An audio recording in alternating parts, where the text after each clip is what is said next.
Hello children, when you look around, what do you find? You find the living and non-living things. Among the living things, there are plants and animals. The plants surrounds you. They are of different sizes and shapes. They may be tall, short, bushy, thorny, and some are very tiny as a grass. As you know, plants provide us food. They are the main source of food for all living organisms. We directly or indirectly depend on plants for our food. Food gives us energy, as you all know. Plants also need energy for their growth. So when you are hungry, what do? You take a handful of cookies or you go to your parents to have some food. But plants are not mobile. They cannot locomote. They cannot move from one place to another. And they can't ask the parents for the food. So in order to overcome it, they prepare their own food. So plants are also called producer. That is, they prepare their own food, and hence they are called autotrophs. Auto means own, so that they can prepare their own food. We consume the food that are prepared from the plants, or we take in food or take in plant parts directly or indirectly. Hence, we are called heterotrophs or the consumers. We consume the food that are prepared from the plant. So today, our topic is how plants prepare food. How plants prepare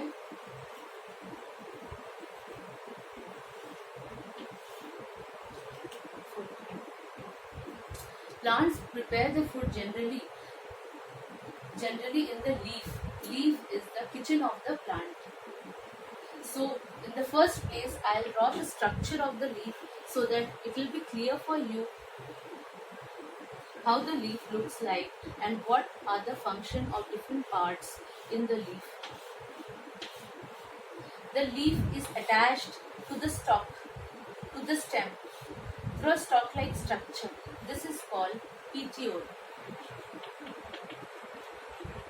And this petiole goes inside the leaves in form of a tube-like structure, and this is called the midrib or veins. The midrib gives some branches out. As you can see here, these are called the veinlets. The flattened portion of the leaf is called the leaf lamina or the leaf blade. The tip of that is the apex of the leaf is called the leaf apex. And these hold the margin of the leaves. In some leaves you might have seen they have like this type of margin. This is called leaf margin.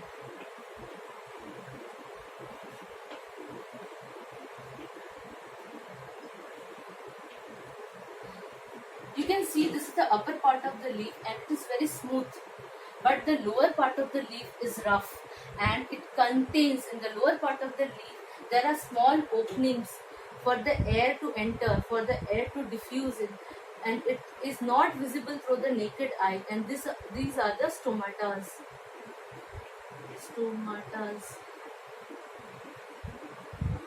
These structure help in photosynthesis, means during the daytime these stomata opens and carbon dioxide diffuses in the preparation of food, and the oxygen gushes out.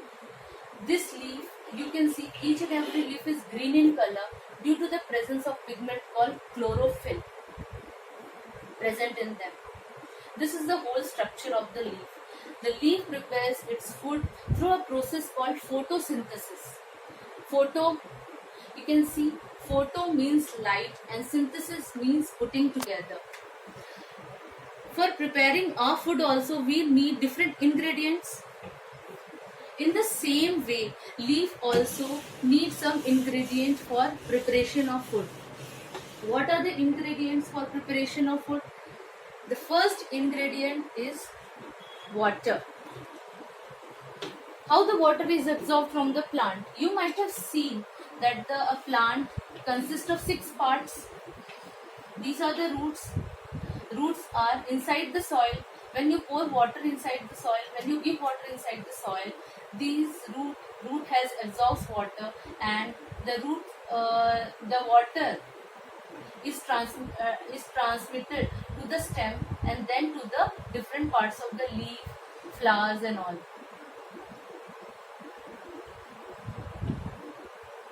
To the different parts of the plant. Here in the leaf, the preparation of food takes place. Leaf is also called the kitchen house of the plant because leaf prepares the food for the whole plant. In the leaf, the food is prepared and then it is transferred to the all parts of the plant. So water is transferred from the roots to the stem and then to the leaves through the midrib and veinlets to the all parts of the leaf. Second ingredient is sunlight.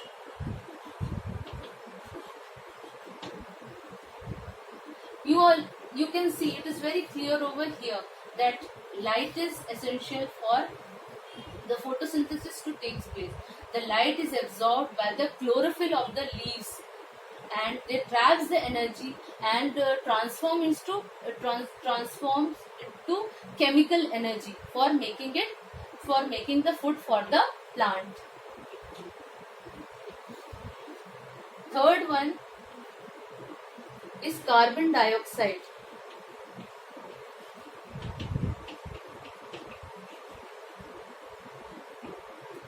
Third one is carbon dioxide. As I have told you earlier that carbon dioxide is taken in by the leaf through a small pore or hole that is present in the lower surface of the leaves and that is called the stomata. And the fourth ingredient is chlorophyll that is present inside the leaf that gives color to the leaf. The green color pigment that is present on the leaf is the chlorophyll. Using this all the ingredients, plant prepares the food. And the food prepared is in the form of glucose. And what is given out in the exchange of carbon dioxide, oxygen is given out, which is consumed by us, that is the animal.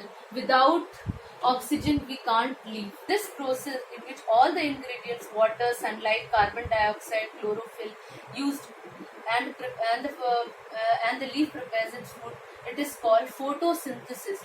Photo means light and synthesis means putting together. You can see over here, in the presence of sunlight, the leaves traps energy, the light energy, that is the chlorophyll, the pigment. Chlorophyll traps the light energy and converts into chemical energy. The carbon dioxide is taken to the lower surface of the leaf, that is through the small opening stomata, and in the process they consume water. And the byproduct is starch and oxygen. Oxygen is given off. The photosynthesis, let's learn the definition of photosynthesis. Photosynthesis is the process by which plants make food. It is a chemical process that involves making food for the plant by using light energy, water and carbon dioxide in the presence of chlorophyll. So the equation is that CO2 means carbon dioxide plus water in the presence of light energy and chlorophyll, the green color pigment present in the leaf, that is chlorophyll. The products that are formed, the food that is formed is a sugary food called glucose and oxygen, which is given off in the air, that is consumed by us. This is all about photosynthesis. Photosynthesis means to put it together using light. So this glucose is used by the plant for its growth. That means to bear flower, fruits, leaves, and if any damaged part is there, they can recover it. But the extra glucose is stored in the form of starch in the fruits like the apple or banana, what you eat. And the stem, you can take the example of the stem which we eat are potato. The roots which we eat are radish and carrot, and the leaves, that is the spinach. So extra food is stored in the form of starch in the various parts of the plant which we consume them. As I told you, the glucose is stored in the form of starch, basically in the stem of potato, in the potato. So you can do the test for starch very easily at home also. You need a iodine solution for that. You cut the potato into two halves and put the iodine solution onto the potato. The color of the potato changes to blue-black. This signifies that the potato contains starch in them. Also, the leaves contain starch. You can do a simple experiment. The first step is to boil the leaf in a beaker for around 1 minute. Then put the leaf inside a test tube containing the spirit, and the whole thing you should put in a beaker containing boiling water. This you have to boil it for 10 minutes. Remove the leaf from the spirit and let it cool. Put it in a flat surface and put iodine solution onto the leaf. That is the discolored leaf when you boil with the spirit. So the leaf changes its color to blue-black. This signifies that the leaves contain starch in them. Let me summarize that today we discussed about the structure of the leaf and the process of photosynthesis, how photosynthesis takes place in the leaf with the help of chlorophyll, carbon dioxide, light energy and water, and the products, that is the food that is formed, is glucose and oxygen. The oxygen that is formed are consumed by us, the living organism, that is the animal and human beings, in the respiration process. Thank you.